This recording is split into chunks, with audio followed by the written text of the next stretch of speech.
Welcome, friends, to this episode of It's Not You, but Sometimes It Is. And I had the awesome pleasure of being able to have a great conversation with Stephanie Walker, a COO of a credit union in Atlanta, Georgia. And Stephanie shared a lot about her authentic journey of growth and leadership, the hard lessons she learned, and the power of compassion, how important that is, how transformational that's been to her leadership success.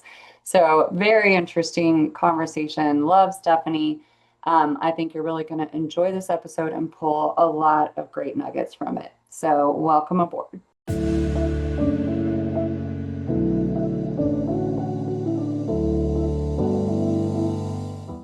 Welcome, everyone, to this episode of It's Not You, but Sometimes It Is, where I get to talk to brilliant, real leaders in real C-suite roles about the real juicy problems that they have encountered in the past and the lessons that we have learned, often the hard way. Today, I am absolutely thrilled to have Stephanie Walker here with me. Stephanie, thanks for being here. Thank you. And Stephanie, you are the Chief Operations Officer at the Georgia United Credit Union in Atlanta. And you have had a very long career in credit unions in that space, and also both educational and School of Hard Knocks experience in leadership. That's been a core focus of yours throughout your career. So thank you again for being here. And can you give us a little bit of an understanding of the arc of your career and what really do you do at the credit union now? Because COO can mean a Yeah, gazillion things. for sure. Well, yeah, so I am the Chief Operations Officer, like you said. My role is really a lot of kind of the back end of what we do. So a lot of like trying to scale our impact and help members in a more meaningful way. So really at the core, it's like removing friction in the experiences that we have, but also adding friction where it's necessary, right? In the case of things like fraud or those types of situations.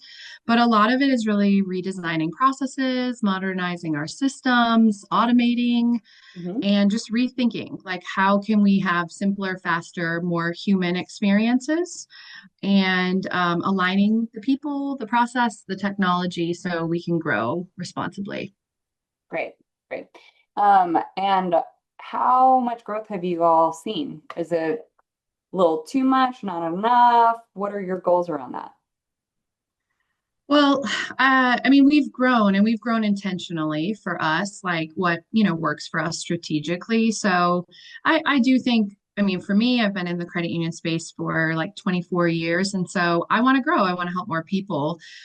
So I think all of our hearts as leaders in this space is like, hey, how do we help more and how Yeah, do we grow more yeah. for that reason? Because that's just really the center of what we do. But yeah, definitely. But at the same time, it really has to be an intentional, right? Like, what can the organization support as far as growth and uh, just kind of having the strategies aligned with what works for each of your organizations. But yeah, a lot of growth. I think the credit union industry as a whole can grow more, of course. Yeah, yeah. I wasn't even introduced to the credit union industry until well into adulthood, and now that's Okay. all the banking we do. I mean, it's Yeah. it's it's different, right? It's a different experience, it's a different mission. And my family definitely is 100% credit union. I Uh, love that. Yay. and it's also an interesting space of big-hearted people who are also number crunchers, right? For sure. Absolutely. So, Yes. you have had a lot of different experiences with a lot of different organizations in this space and seen a lot of different cultures. Also been geographically in different parts of the country and seen different cultures there. So, as you try to make things smoother for people, create or remove friction, right? Really thinking about processes and momentum. Tell us about an unexpected difficulty that you had when you were trying to implement a change or improvement, and there was a barrier that came up on the people side of things. What did that look like, and how did you overcome it? Yeah. It's hard for me to pick one, I think, because I just fully believe that like leadership is just innately difficult because people are at the center of it, right? And I can think of several situations that, I've led through or the organization has gone through, whether it's leadership changes, restructures, individual team member situations Hmm. that are really deeply personal for them, right? Or impact them Hmm. on a large level. And so my opinion is just really that they're all difficult if you really care about people. You Nice. know, those types of situations like I named. But I think the hardest thing is just that is realizing that caring about people doesn't mean avoiding the hard decisions, right? Like the long-term decisions or the decisions that impact the long-term health of the organization can still be really emotionally difficult or challenging to get through. But for me, I feel like in looking back on like all of those situations, it's just like trying to be transparent, do it with dignity and clarity, because I think that's what matters, no matter what the difficult situation is. Mhm. People might not like the decision, but I think they respect and deserve honesty, right? Or yeah, they deserve honesty and respect. Yep. And I do think they can look back and see that. So for me, it's just balancing compassion and the courage because we really have to have both, right? We can't sacrifice one over the other. Yeah. Yeah. And their intention with each other sometimes with some of the For sure. decisions we have to make. And I For love sure. the quote by Brene Brown, the clarity is kindness. Like, don't keep things from people. It's so belittling. And I've also had trouble with that as I think a lot of us are people pleasers, especially earlier in our careers. No, we don't want to hurt anyone. We also will like to be liked. And once you get into that C-suite role, you are not going to be liked by a lot of people a lot of the time. And that's a hard pill to swallow, is Yeah. letting go of being the fun, popular one. Like you just don't get to do that anymore. Yeah. I think that was one of the hardest things for me, like early on. I really operated with this. I have to be what everybody expects me to be, and I have to achieve everything. And a little bit for me is I lost myself, right? Like I don't think people saw the true, authentic Stephanie always, Hmm. because I was so focused on that. Like, how am I supposed to show up? Hmm. How am I supposed to act in this situation? And was just really overly concerned with how I was perceived. But I mean, as a leader, we have to act with conviction, right? Like we have to be able to do the things that people may not agree with or may not understand. Because I feel like what I see now is maybe folks think like, why would they make that decision? Why would they do this? But we're all the leaders are humans too, and they're just doing the best with the information that they have, right? And trying to make the decision with that impacts the greater good with in the best possible way. I mean, their intentions are good, but sometimes people don't have insight into all of that goes into those Absolutely. And they patients. can't, right? Like Right, sometimes they just exactly. don't have the visibility into why we're doing what we're doing. And sometimes we can't really share that. For sure. Yeah, yeah, that's hard. Super hard. So you're in the industry. I think it's interesting because you've been in one industry for so long, but in a lot of different organizations with very different cultures. And so that's kind of a unique experience, right? I'm wondering what elements of culture have you seen that really help drive the strategy and mission forward in a credit union, and what are elements of culture that hold you back? And they say culture eats strategy for breakfast, right? Culture, the people side, how they're actually showing up and behaving, their attitudes, their interactions can make or break. So in your industry, what are those cultural elements that you're like, this is the holy grail if we can just have people thinking, acting, and behaving in these ways? Yeah, I think I was really fortunate. The first credit union I was at just like hit me at a young age with the best lessons. And I think about them all the time still. I mean, 20 years later, like it I had a leader early on. I hope she sees this because I'm so grateful for her. Like I was a teller and I just said, gosh, everyone around you like loves you and admires you. And just what's your secret? And she was like, if people respect you and know that you care, they'll do anything for you. Hmm. And wasn't someone that was like outspoken or anything. And so it was just like, wow, like, okay, I see it. Like, I see you living it. I never would have thought that was her answer, but I see it. And it just stuck with me. And that company was so great in general at like, I mean, brilliant leaders that I still follow and what I like inspire me today. I'm just like, wow, like they had great careers and they did good things. And you know what it was? It's like they really made people feel valued. They recognized people, whether it was individually, whether it was in our branch or our team, or whether it was our company awards and recognition. Like you felt like you were part of it. And there was a clear vision. And to me, no matter what, not even like in any industry, right? It's like you have to know the vision and you have to feel connected to it because otherwise how do you follow it? How do you know what your role is? And then so for me, I just watched it happen. We grew very fast and people stepped up and performance just happened and it happened naturally. And so for me, I think that culture isn't just like a hope and a prayer. Culture is like you need to be intentional and it isn't soft. It's like it multiplies your force at the end of the day. I mean, Hmm. so for me it all comes back to that and knowing what you're following and who you're following. And like she said, if people respect that and respect and know you care about it, they'll work hard. They'll work really hard for you. Yeah. And they'll actually enjoy working hard. For sure. I loved it. I loved it. Yeah, that's awesome that you got to have that experience, especially early in your career, and see really good models of leadership. Which brings me to all the other experiences of those leaders that do not model great leadership, right? And sometimes we figure out how we want to be as a leader by looking at what we do not like, the behaviors, attitudes, mindsets that we think are detrimental in a leadership role. So tell me about, can you give me an example of something that you learned from a bad boss, from someone who you realized, I do not want to lead like that? What did you take from that experience? And also, do you think bad bosses are fixable?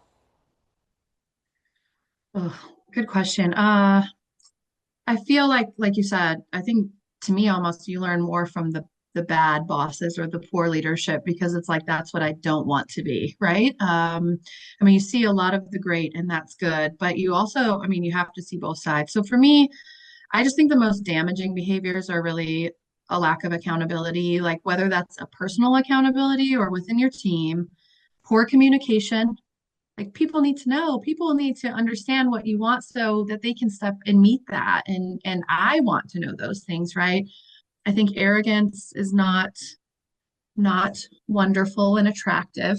And I think again, like I kind of mentioned it in the last topic on the culture, but the if you can't cast the you have to be able to cast a vision. And I just like I personally need that to be able to Yeah. lead my groups and and for my groups to want to follow me, right? And so I think they struggle with self-awareness in general of like they don't see the gap of how they want to show up with or how they intend to show up with how they people are actually experiencing them. Hmm. And so when you ask if they can it be fixed? I think that anyone can improve if they want to improve.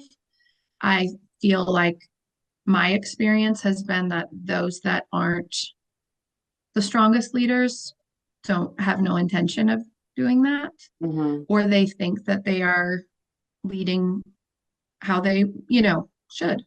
And so they're not really aware of that. So, but do I think I do think people can grow as leaders. I think they can become stronger leaders, but they really have to be willing to kind of listen, just stop and listen. People will tell you anything you want to know. People will give you examples, but you have to be able to listen deeply and really like confront the blind spots, right? Like we all have them, but how much are you going to work on them? and how much do you want to be a good steward for people, right? Instead of just like being in this spot or this title or this spot of authority, I guess. Yeah. Yeah. It's, I was a bad boss.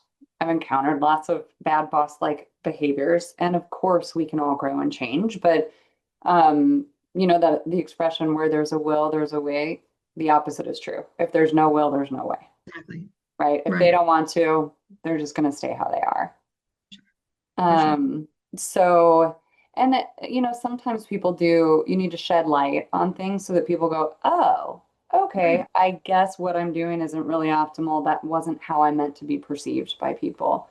Um, For and sure. sometimes you can shine that light and they still don't care.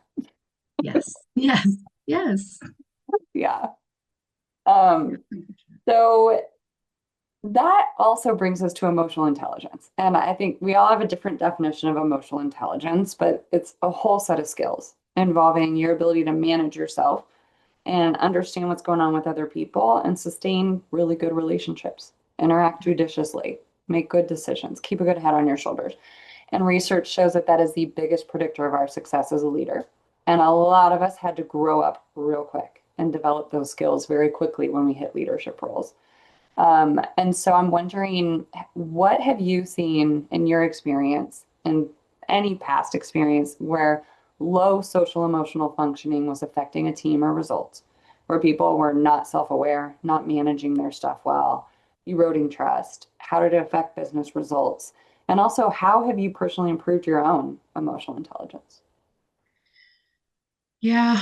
I mean, I like to speak to myself and the things I've learned, I guess, because it's easy to draw your opinions about how others handle things. So, like for me, early in my career, I did some of this with not having a good emotional intelligence or focusing on the right things, essentially. And so I was super results driven. Like I said earlier, I had to prove myself. I had to make these things happen so I could do the next thing or move on to the right thing, or because that was the goal I had. And um, that showed up in a variety of probably not so great ways of, being a perfectionist or being defensive around feedback or Mm, prioritizing output over understanding or worse people. And so, for me, this was one where I now see, and really, I feel like this has clicked more recently,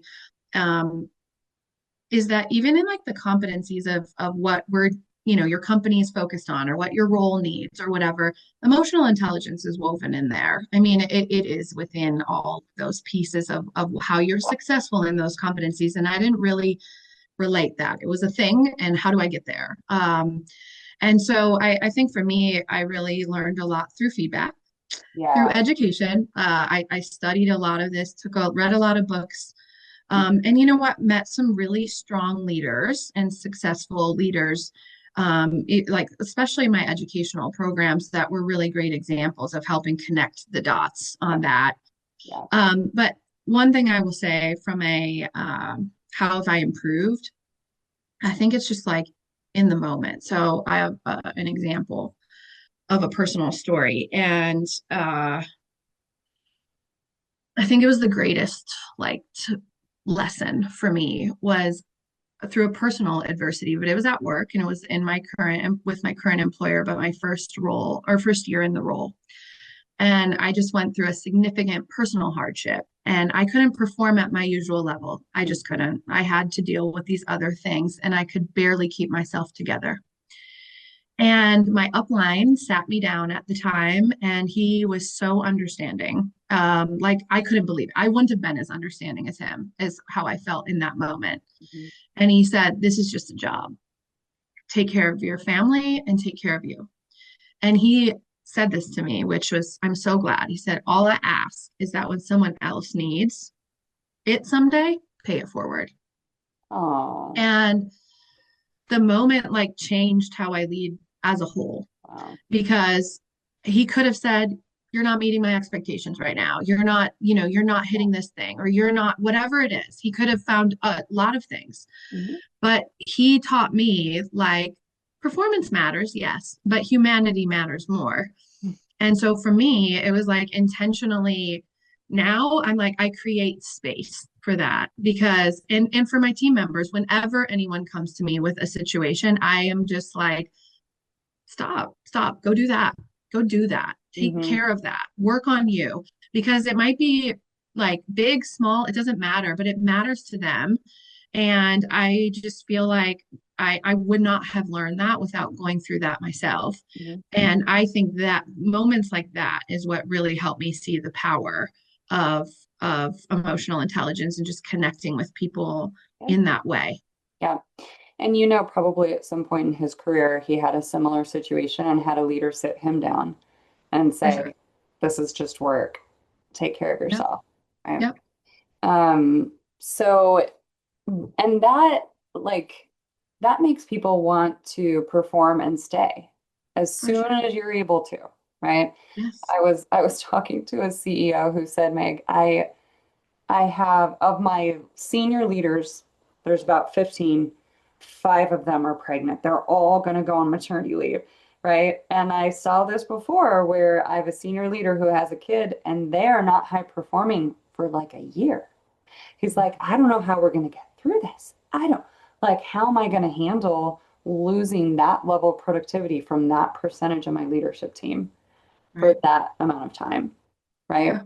And I said, what happened with, in the past when you've had people maternity leave, they come back, they're sleep deprived, they're not as high performing, but you stick with them and they stick with you. How are they performing now? He was like, Hmm. they are so devoted to this I company. believe. They are star performers. And I said, I think you should play the long game here. Yeah. Like maybe in the short term, hire some help for people. Like get some temporary help in there if you need to, but these are A players and you do whatever it takes to keep your A players. And if you are understanding of the early years of motherhood, they're going to be so grateful to you. And he didn't have kids. He was a man. I'm like, trust me, you support them through this and they will be so committed to you. Yeah. I think as leaders, sometimes we don't even know the impact that we have on people. Like, I bet he didn't even know that, just like understanding of that time and like Mhm. letting them, like how much that actually meant to them, or how much, like you said, they're going to come back and show up and they're never going to forget those moments. I will never forget what he said to me. And that's probably what he said to everybody in all those situations. But that, I'll never forget that. And it changed everything. And so, like you said, like sometimes we don't even see it as a leader when we say that, like what impact that actually has on them. And it's kind of like a thankless thing, probably is what it feels like, but it matters. Like Yeah. it matters so much to Yeah. people. Yeah. And, we were talking earlier about compassion and that's different from empathy. Empathy is a skill. Compassion is a value. I care deeply about For sure. you and what's best for you. You can't fake that, right? Right. And we don't talk enough about like how the link between compassion and business results and performance. Like when you care about people, they care about the work in the company. Absolutely. Yeah. Absolutely. Yeah. So, it sounds like you have had a lot of these aha moments throughout your career of, oh, wow, this is a shift. The veil has been lifted. I'm not going back, right? So I always like to ask people to think about one of these like key learning moments where you were in some sort of challenging situation or adversity, and you realized that it was something about you that needed to change, right? Like an old mindset, a skill you didn't have, a trait, an intensity. What was that? What did you learn and what did you carry forward from that? Yeah. Well, gosh, I had an executive coach that was just perfect for me. Honestly, she just helped me see a lot of things. And she actually introduced me to the book Mindset Mm-hmm. by Carol Dweck, and which is one of my favorite books. But Hmm. I didn't realize how much I had a fixed mindset and grew up with a fixed mindset. Huh. Like I had to be like I had to get it all right or I failed. Mm. And that weighed on me a lot throughout my career. And then I started to really expect that of other people. Mm. And that is not okay, right? And nor do I mean, really, when I had my son, then I really was like, I definitely don't want to teach him that, right? Yeah. So it was great. It was just at this perfect time in my life of like, I can stop this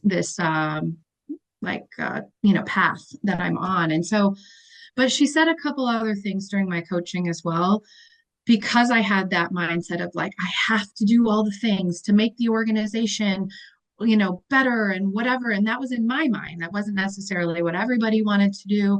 And she gave me two things that I say this to all of my team members still, like, stop fighting wars you're not going to win, Mm, and meet the organization where it's at.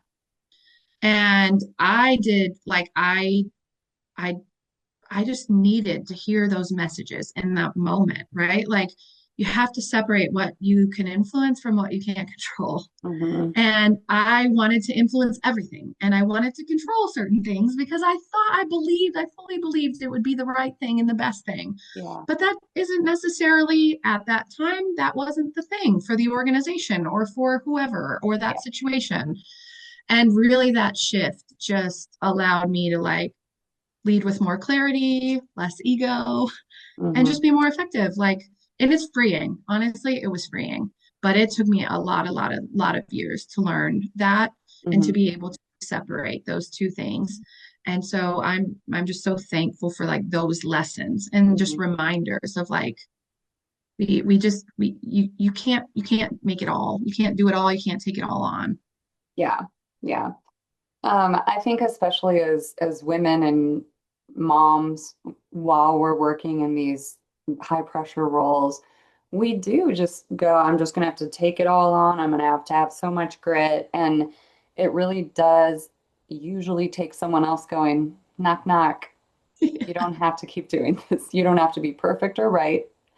You can ask for support and you can set boundaries and say no, and you can slow down.